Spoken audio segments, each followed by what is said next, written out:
Welcome to the chilling depths of the curse of the black magic ritual known only as Sorup Fast.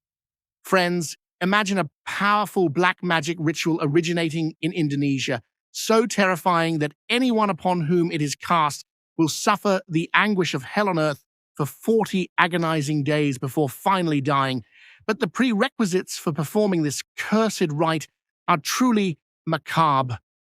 The initiator must fast for a continuous 40 days, consuming neither food nor water, their only nourishment, soil taken from a specific grave in the dead of night. This act binds them to the Karin Jinn, the specific spirit residing in that grave, and the Jinn then promises to help them torture and slowly kill their chosen victim. Now, here is the truly shocking part of this whole affair, the unsettling core of the story we are about to unfold. If the person who begins this horrific 40-day fast fails to complete it for any reason, the Karin Jinn turns on them, and what happens to the initiator or perhaps their entire family if that ritual is left unfinished?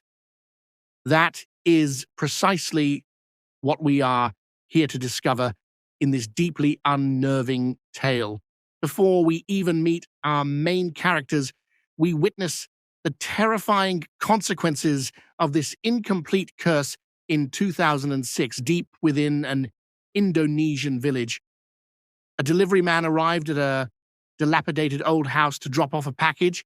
The place looked completely neglected, as if nobody had cared for it in years. This was the residence of an old man named Kuttub, whom the delivery man knew. He called out Kuttub's name, peering inside, but saw nothing, and then he spotted Kuttub standing outside in the distance. As the delivery man called to him through a nearby window, Kuttub slowly turned around. In that very moment, the adjacent door mysteriously swung open on its own. Assuming someone else must have opened it, the delivery man stepped inside. The interior confirmed his initial fears. It looked abandoned, as if no one had lived there for a very long time.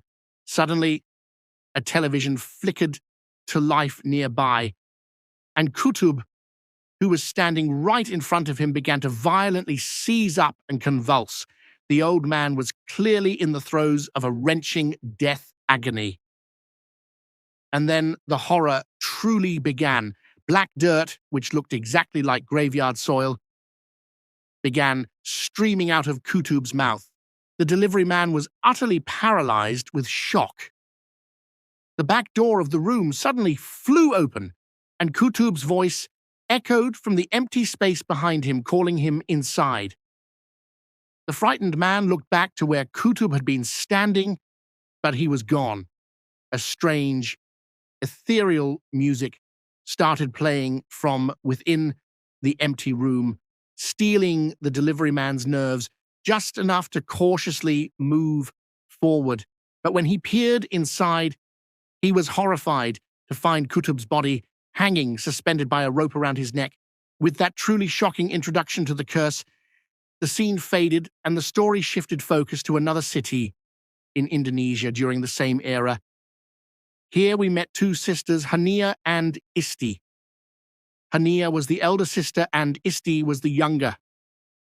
Hania worked tirelessly as a tailor, using her hard-earned money to pay for Isti's education.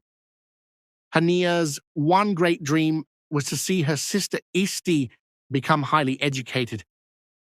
Isti was just 1 year away from completing her university graduation, a fact that filled Hania with immense pride.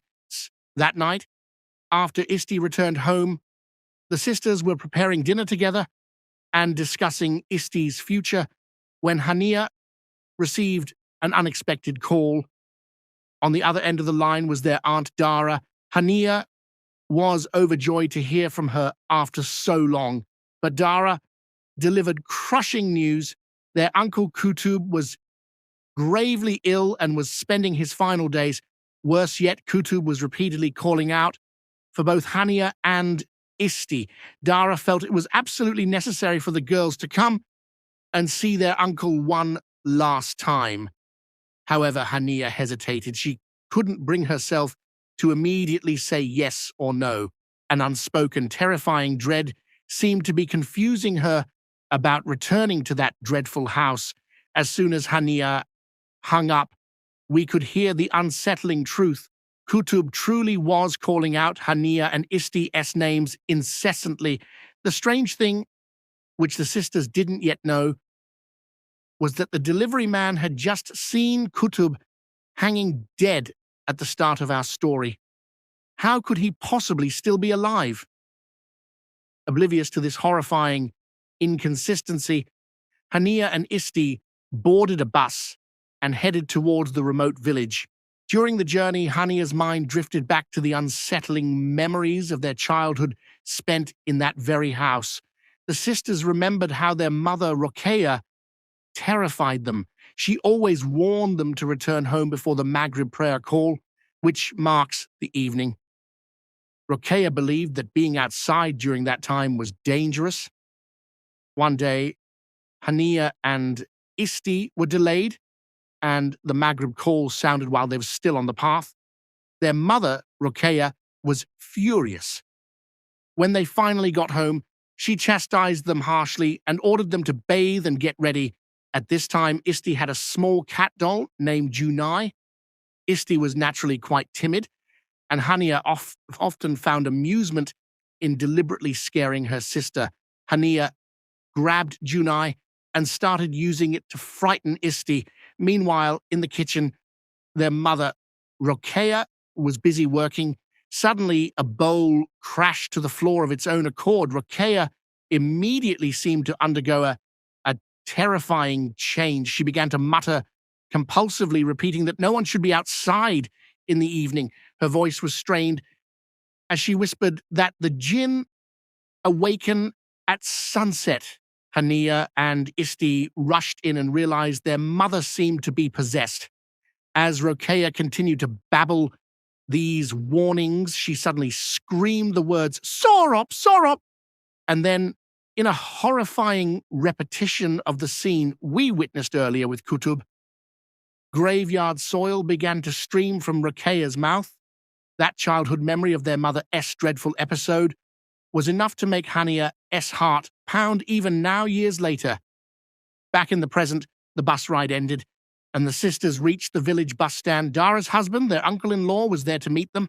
He stressed the urgent need to reach the house quickly, warning them that Kuttub was running out of time. By the time they arrived at the house by car, night had fully descended, and it was pouring rain. The entire house was dark, shrouded in oppressive shadow. Their aunt and uncle-in-law swiftly led Hania and Isti toward Kuttub's room. The two adults stayed outside, letting the sisters enter alone. The two sisters slowly approached their uncle's bedside. Kuttub was in a truly horrific state.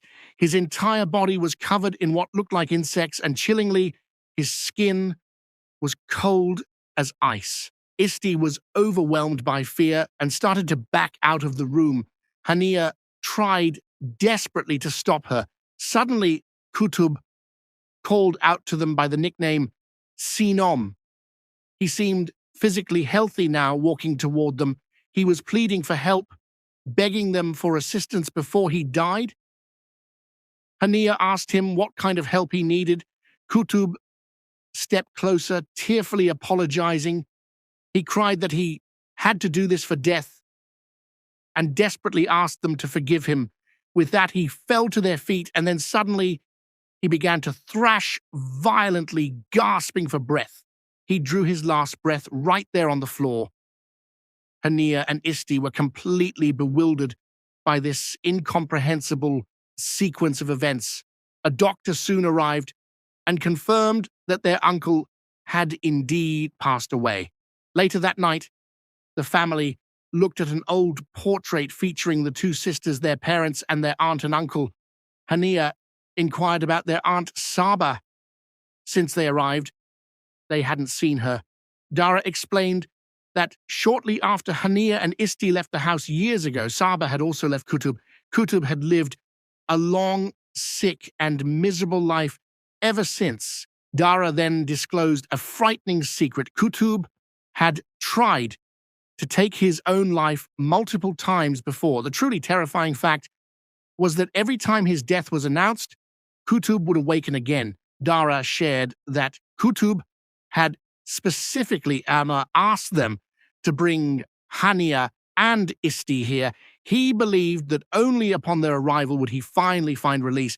Dara felt that perhaps Kuttub had finally died this time. She assured the girls that they and her husband would stay until the burial the following morning and the prayers thereafter. She implored the two sisters not to be afraid. Taking comfort from Dara, the two sisters retreated to their childhood room. Everything looked exactly as they had left it. Surrounded by all their old belongings, they became emotional. Isti spotted her little cat doll, Junai. Sleep eluded Isti that night. She asked Hania why Kuttub would have wanted to end his life.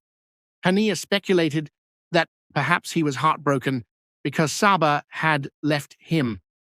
Isti then voiced the chilling question that was on both their minds.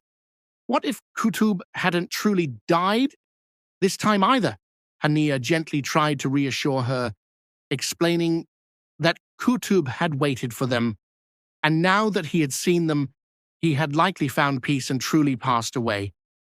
To ease Isti's fear, Hania promised that after the burial and the 7-day prayer ritual, Milad, they would immediately leave the house.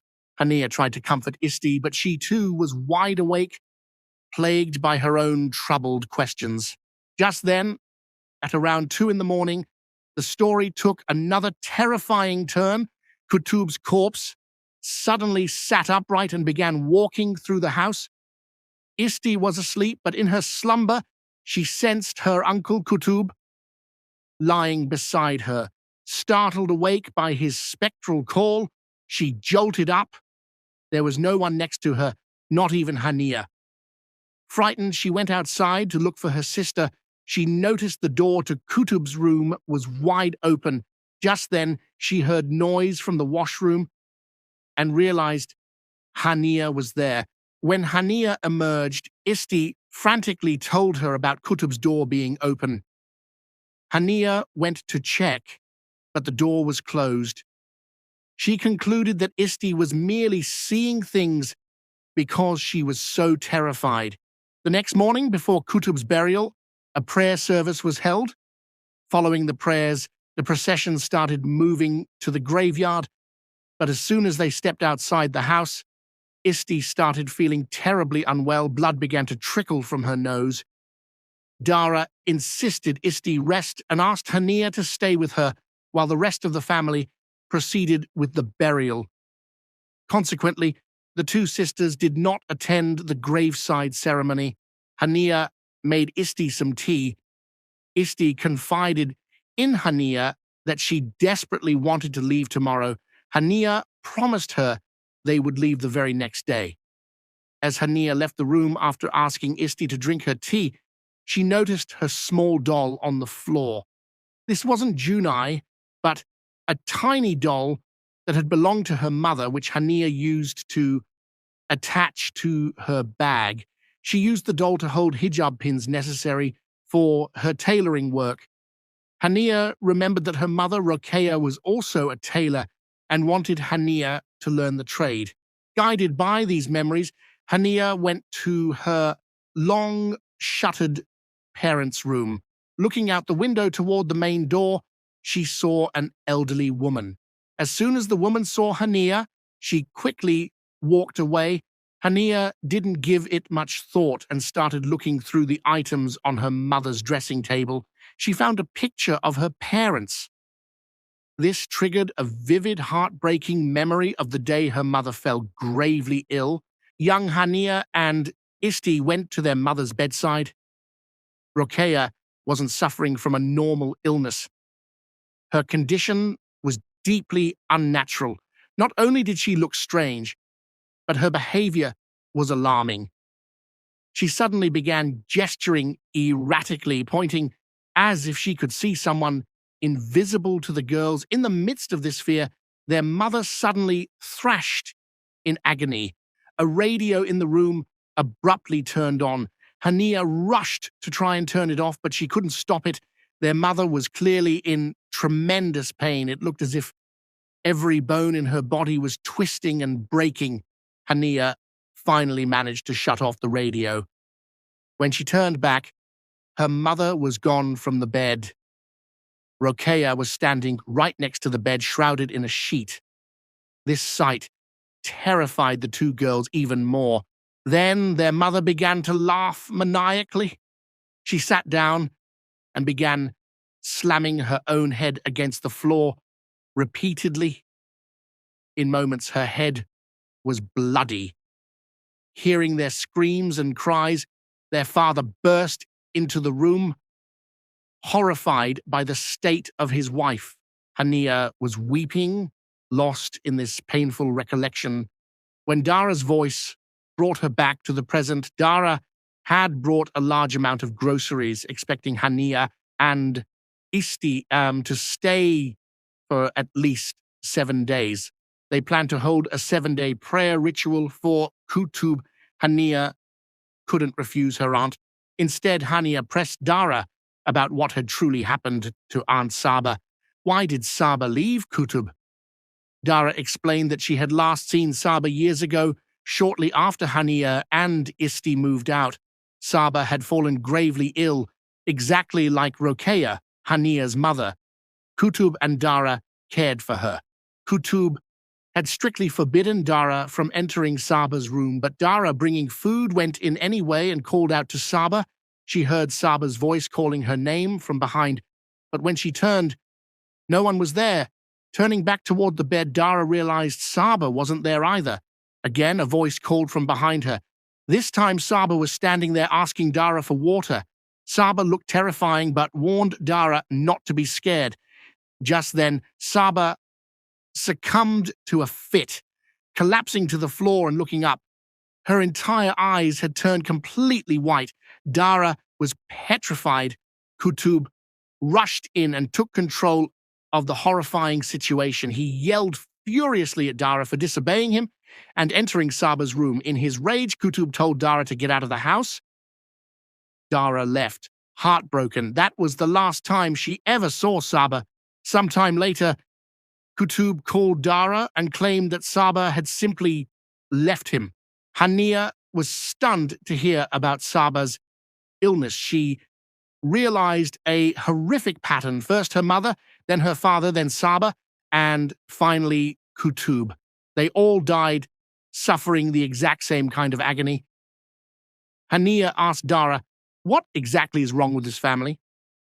Dara told her not to worry about it, advising her to simply be grateful to God that she and Isti were healthy. With that, Dara took her leave. Isti didn't want their aunt to abandon them, but Hania assured her sister that the house now belonged to them. They were the owners and had to take responsibility for it. That night, as Isti finished praying, the window behind her suddenly opened. She looked out and saw Kuttub standing outside. Hania walked in just then, causing Isti to panic further. Isti insisted that Kuttub was still alive. Hania brushed this off, assuming Isti was letting her imagination run wild. Isti immediately started packing her bags. When Hania asked where she was going, Isti reminded her of the promise to leave tomorrow. Hania then explained the 7-day prayer ritual planned for Uncle Kuttub, arguing that she didn't want to leave Dara alone during that time. Isti reluctantly accepted. As Hania walked out, she noticed the outer window was open. As she went to close it, she briefly caught sight of Kuttub standing right beside her. When she was about to secure the window, she saw her mother's small doll sitting outside on a table. Surprised, Hania closed the window and went outside to retrieve the doll. As she did so, she sensed Kuttub walking past inside the house. She turned around but saw no one. Hania quickly re-entered. Just then, Kuttub appeared behind her and then abruptly transformed into Isti. Isti stood there speechless and frozen with shock. Hania, confused by her sister's silence, tried to call her to dinner. The scene shifted, showing the middle of the night. Hania and Isti were asleep when their door suddenly swung open. The sound woke Isti. A horrific manifestation of Kuttub was slowly approaching their bed, lifting its head repeatedly to look at her. Isti was paralyzed by terror. The ghastly figure suddenly dove beneath her blanket. Isti could see nothing, but a terrifying force violently yanked her down into the covers. There she saw her Uncle Kuttub right in front of her, calling her Sinom. Overwhelmed with fear, she woke up. It had been a dream, but the door to their room was still eerily open. The next day, Hania went to clean her parents' room. Inside a drawer, she discovered an object wrapped in cloth. She remembered that when her father died in an accident, the police had retrieved this object from the scene and given it to Dara. Meanwhile, Isti was sitting alone in their room when suddenly black-colored blood began to pour from her nose. She was greatly alarmed. Her childhood cat doll, Junai, began to move all by itself. Isti immediately succumbed to a violent fit, thrashing in agony, unable even to cry out for Hania. The day passed in torment. That evening, Hania was preparing dinner. She distinctly felt someone walk past her from behind. When she turned, no one was there. Moments later, Isti walked in. Isti oddly suggested that she would cook dinner tonight, telling Hania to rest. Hania was surprised by Isti's sudden enthusiasm for cooking, but was happy her sister wasn't angry anymore. Hania headed toward the room to rest, leaving the kitchen. But as she walked past the dining table, she stopped, horrified. Isti was already sitting there. If Isti was at the table, who was in the kitchen? Hania spun around and rushed back into the kitchen. The Isti she had just spoken to was still there. When Hania called her name, the figure turned its head, revealing terrifying black eyes and a sinister smile aimed directly at Hania. Hania was completely terrified. Just then, the real Isti came in, and the monstrous duplicate instantly vanished. Shaken by the incident, Hania went to the washroom to compose herself. Meanwhile, Isti sat in the drawing room. Kuttub's voice called out Sinom again. The back door simultaneously swung open. Isti seemed to be falling under some kind of influence. As Hania was leaving the washroom, Kuttub's voice called out from the bathtub. She saw Kuttub's dreadful form inside the tub and was utterly paralyzed with fear. Hania bolted out of the washroom, desperately calling for Isti to get ready. She needed to get them out of the house immediately. But Isti was nowhere to be found. Hania heard voices coming from Kuttub's room. She pressed her ear against the door and heard Isti scolding her uncle. Kuttub then spoke through the keyhole, calling Hania's name. Hania was petrified. She screamed at Isti to come out quickly, but the door wouldn't open. She looked at the keyhole again, and a horrible eye stared back at her. Hania started crying, repeatedly begging her uncle to open the door and let Isti out. Suddenly, the door opened on its own. Isti stood inside, looking bizarrely vacant. Without pausing to question anything, Hania grabbed Isti and rushed them back to their room. She started packing their belongings quickly, determined to leave right now. Isti, however, was completely unresponsive. As Hania dragged Isti out of the house, she was suddenly struck by a debilitating pain in her head. The pain was so intense that blood poured from Hania's nose. She was disoriented. The possessed Isti then started speaking, saying, 40 days. Isti vanished for a moment, then reappeared with eyes that were completely black. She repeated the terrifying phrase, 40 days, 40 days. The jinn inside Isti proclaimed that it would stay with them for 40 days.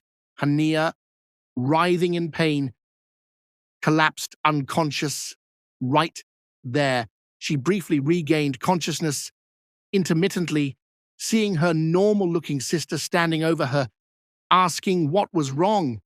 The night passed, and Hania finally understood one thing clearly. The entity, their uncle's spirit, would absolutely not allow them to leave this house. Isti had fallen sick when they tried to go to the graveyard. Hania had fallen sick when she tried to leave the previous night. More importantly, why had Kuttub repeatedly asked them to come to this house? Why had he begged for their forgiveness before dying? Hania felt certain Kuttub had some hidden motive. The two sisters decided to search Kuttub's room. Hania spotted a wooden box on top of the wardrobe. When she opened it, she found a book with a red cover. It was a book detailing black magic and selling one's soul to the devil. It described various jinn and many dark rituals. On a page dedicated to the Sorup Fast ritual, Hania found a photo of their entire family, their parents, the two sisters, all included. Written on the back of the photo was a chilling inscription. Someone had started the Sorup Fast ritual so that everyone in this picture would suffer terribly before dying. The book explained the details of the Sorup Fast. If one harbors intense hatred for someone and wishes them terrible harm, they should undertake this fast. For 40 days, the person cannot eat or drink anything. Their only consumption must be the soil from a specific grave. This action binds the Karin Jinn of the buried person to the ritual, and the jinn then proceeds to systematically torture and kill the targets. Here was the ultimate twist. The text stated that if the initiator of the ritual failed to complete the 40 days, the jinn itself would turn around and begin tormenting the initiator. That torture would continue even after the initiator's death until they were buried in the very grave whose dirt they consumed during the fast. After reading all this, Hania suspected Kuttub must have performed the ritual on their family. This would explain why their parents died, but she and Isti somehow survived. It also explained why Kuttub's soul could not find peace. The jinn was preventing him from dying permanently. Kuttub had cunningly lured the sisters to the house, effectively trapping them. Hania immediately tried to call Dara to tell her everything, but the telephone was dead. Instead, Kuttub's voice suddenly crackled through the phone line, chillingly telling Hania, "I'm coming for you." Hania and Isti were frantic. Isti, overwhelmed, tried to flee the house. Hania warned her sister that it was futile, but Isti ignored her. Suddenly, Isti crashed into something invisible and fell unconscious. Hania was still semi-conscious when she saw their Aunt Saba appear before her. Saba leaned in and said, "I have come. Do not worry now," before Hania also passed out. When Hania regained consciousness, it was night, and they were back in bed. Remembering Saba, they searched the entire house for her. They spotted her outside, but when they went out, the figure was gone. Suddenly, Kuttub appeared, walking through the nearby woods. Isti became violently ill. Graveyard soil poured out of her mouth. This was the exact same manifestation they had witnessed when their mother Rokeya suffered. The terrifying realization hit them. The curse had now started working on Isti. Would Isti suffer the same gruesome fate as their mother? Overcome with fear and emotion, the two sisters wept, promising each other that they would escape this house alive no matter what it took. At 3 a.m. that night, Hania woke to the sound of Kuttub's voice outside. She looked out the window and saw Kuttub floating in the air, saying he had returned home. Isti, still deep in sleep behind her, whispered, "Only 40 days left." Hania realized Isti was sleeping and Kuttub was gone from the window. The events had left both sisters severely traumatized. They tried screaming for help outside, but no one heard their cries. Meanwhile, Dara was growing increasingly worried as she couldn't reach them by phone. She prepared to drive back to the house. Hania continued to pore over the black magic book, trying to uncover more information. Isti kept questioning why her uncle would curse them. Hania found a picture of Kuttub and Saba standing in front of the house within the book. This led Hania to a terrible conclusion. Kuttub must have used black magic to curse them because he wanted ownership of the house, which legally belonged to Hania's father as the eldest brother. The story briefly flashed back to the past. Hania's parents were planning to sell the house and move to Jakarta, taking the girls with them. Kuttub was deeply unhappy about this and was struggling under the burden of massive bank loans. That night, Rokeya, Hania's mother, cruelly mocked Saba because she was late returning home and had no children. Saba simply replied that she had purchased food for Kuttub and herself. Saba was clearly upset, and Kuttub was visibly angry. Back in the present, Hania went to Kuttub's room and spoke directly to his spirit. She offered him the house, telling him to keep it, saying that she and Isti needed nothing. She just begged him to set them free. She cried, pleading that if he needed to take a life, he should take hers, but spare Isti. Isti rushed in and embraced her, telling her not to say such things. As they sat crying, they noticed something odd under Kuttub's bed. Lifting the bed, they found that wooden planks were covering something. They quickly removed the planks and ritual objects, revealing nothing but soil underneath. Hania started digging frantically. A sound was heard from outside the room, and Isti cautiously moved to check it. As Hania continued to dig, she struck something hard. She pulled out a locket and then a human skeleton. They realized a body had been buried there years ago. The locket confirmed the horrifying identity. The skeleton was none other than their Aunt Saba. If Saba had died years ago, who was the woman they saw last night? Panicked, they rushed toward their own room. They saw the main door was open and heard noises from the kitchen. They assumed Dara had arrived and quickly ran to her, pouring out the entire story, confirming that Kuttub was responsible for all the deaths and had murdered Saba. The figure they believed to be Dara didn't seem surprised by any of this. She instead told Hania to take the object the police had given her father and burn it. Hania was confused. Dara kept repeating the instruction to burn it. As she spoke, she was chopping vegetables with a knife, but then she began slicing her own finger. Hania and Isti watched in horror. The entity turned to them, its eyes completely white, announcing, "I have arrived." Hania and Isti fled in terror. Just then, the real Dara walked through the main door. She was shocked to see the girls running away from her. Hania and Isti, terrified, confirmed that she was their real aunt. Dara, grasping the situation, held them close. They explained everything and showed Dara the mysterious cloth-wrapped object Hania had found. Dara confirmed the police had given it to her, but she had never opened it. It was a sharp wooden stake with a piece of paper inside, containing a line that looked like a mantra. Hania again asked Dara why Kuttub would do this to them. Dara countered by asking if they remembered the night before they left the house for good. After their parents died, Dara used to come and cook for the girls. One day, as she was leaving, she heard Saba screaming.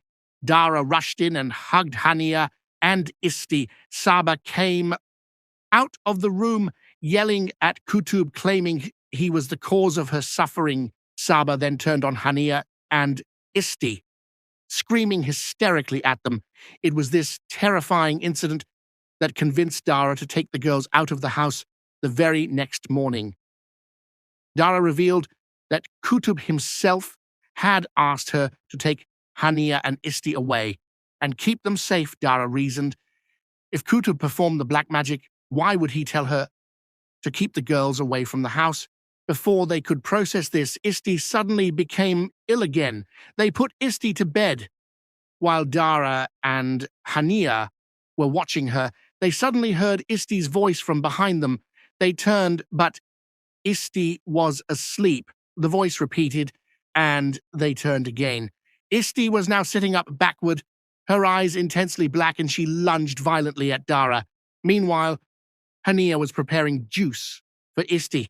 She saw Isti standing outside, only for the figure to vanish instantly. As Hania returned with the juice, Dara screamed and all the electricity went out. Hania grabbed a flashlight and searched. Isti was gone, and Dara was lying unconscious on the floor. As Hania tried to revive Dara, she heard noises outside. She went out to find Isti, seeing a door repeatedly opening and closing. Kuttub's spirit called out from behind, asking Hania to come closer. Kuttub suddenly convulsed and fell to the ground. Then Saba's terrifying form appeared, calling Hania by the nickname Sinom. The call opened the true dark secret of the story. Saba had given them that nickname, Sinom, in their childhood. It was Saba, not Kuttub, who had performed the Sorup Fast. Hania, horrified, asked why Saba had done this. Saba confessed that Rokeya, Hania's mother, had constantly taunted her because she was childless. Furthermore, their family had unfairly tried to force Saba and Kuttub out of the house. Saba killed them all in this house for revenge. With that, Saba lunged toward Hania. In the blink of an eye, she vanished, only to reappear moments later right in front of Hania. Then Isti appeared behind Hania, constantly shouting, "Sorup! Sorup!" Isti was not alone. Countless spirits and jinn materialized, all screaming, "Sorup! Sorup!" A jinn suddenly dragged Isti into Kuttub's room and sealed the door. Hania struggled desperately to open the door. She felt someone behind her, but no one was there. Then the door flew open on its own. Hania rushed in and found Isti floating in the air, her eyes completely black. As Hania tried to bring her back, the jinn began shape-shifting, taking the forms of various people to torment her. Hania's flashlight went out. As she desperately tried to turn it back on, Saba reappeared right in front of her.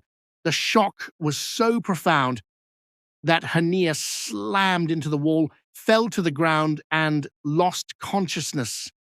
A flashback ensued, taking us back to Rokeya's terrifying death by the Sorup Fast.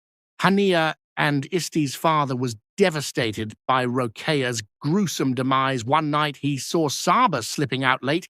He followed her to the graveyard, where he witnessed Saba digging up and eating dirt from the grave of a girl named Hartati. Hania's father realized the terrible truth. The very next day, he sought out a shaman who gave him the wooden charm. On his drive back, he suddenly saw Saba. He stopped the car and checked behind him, seeing nothing. Just then, he suffered the same agonizing fit that plagued his family. He began thrashing and slamming his head against the side of the car. This is how Hania's father died. The scene returned to the present. Dara regained consciousness and came to Hania. Dara helped Hania wake up. Hania immediately looked up. Isti was gone. Dara realized that Hania's father must have brought the wooden object back to fight the devil. The lines written on the paper were clearly a sacred mantra. They needed to recite it continuously. As Dara read the mantra aloud just once, the jinn grabbed her, hurled her, and knocked her unconscious again. Hania, frantic, followed Isti's screams. She chased the noise all the way to the kitchen. There, Hania herself began to cough up graveyard soil. Saba's jinn manifesting monstrously on the wall, pursued them. They ran a short distance and turned back. The jinn was gone. They nervously crept forward. Then the jinn appeared, terrifyingly suspended from the ceiling, and violently attacked Hania and Isti. They barely managed to escape and fled into Kuttub's room. Hania instructed Isti to hide and remain completely silent no matter what. Just then, Saba's voice called Isti's name from outside. Hania hid Isti on one side and concealed herself on the other. The door to the room suddenly opened. Saba's spirit entered and looked at her own skeleton buried beneath the floorboards. Saba revealed that Kuttub had betrayed her. He tried to save Hania and Isti. Because of his interference, Saba could not complete the Sorup Fast. This is why she had been tormented by the jinn even after her death for so many years. Saba declared that the time had come to complete the fast and close the deal. Suddenly, Hania's flashlight flickered on. She stood before Saba, holding the wooden stake, and yelled that it was time for Saba's soul to go to hell. Saba attacked. Hania quickly plunged the wooden charm into Saba's form and began reciting the mantra repeatedly. Saba instantly burst into flames. The burning spirit shrieked, flew out, and crashed into the graveyard. Dara, having woken up, rushed in and witnessed the gruesome sight of Saba being consumed by flames. And the next morning, Hania and Isti were ready to leave. Dara and her husband were expected any minute to pick them up. Suddenly, a knock came at the door. It was the elderly woman Hania had seen outside the house the day before. The woman entered, claiming she had a matter of extreme importance to discuss with them. She claimed that something very crucial, the red-covered book, was still inside the house. Then, the elderly woman delivered the final crushing blow. They could not leave this place for 40 days. Just then, Saba's voice echoed from Kuttub's room. The old woman instantly vanished. Windows and doors throughout the house slammed shut, trapping the sisters inside. The horrible screams of "Sorup! Sorup!" intensified from every direction. Outside, a final tragic image. Dara and her husband lay dead beside their car. They had died trying to rescue Hania and Isti. Hania and Isti were now truly trapped in the house for 40 days. The curse of the Sorup Fast was not easily broken. Though they had defeated Saba's spirit in the fight last night, they had clearly not gotten rid of the powerful Karin Jinn, whose grave dirt Saba had consumed. The chilling questions remain. Who was the mysterious elderly woman? Was she Hartati, the girl whose grave dirt Saba ate to initiate the ritual? If Saba failed to complete the fast, what unspeakable horror does the jinn have planned for Hania and Isti over the next 40 days? For now, those chilling questions hang in the air, leaving us to contemplate the darkness as the story comes to a temporary, terrifying halt. Thank you so much for joining us for this harrowing tale.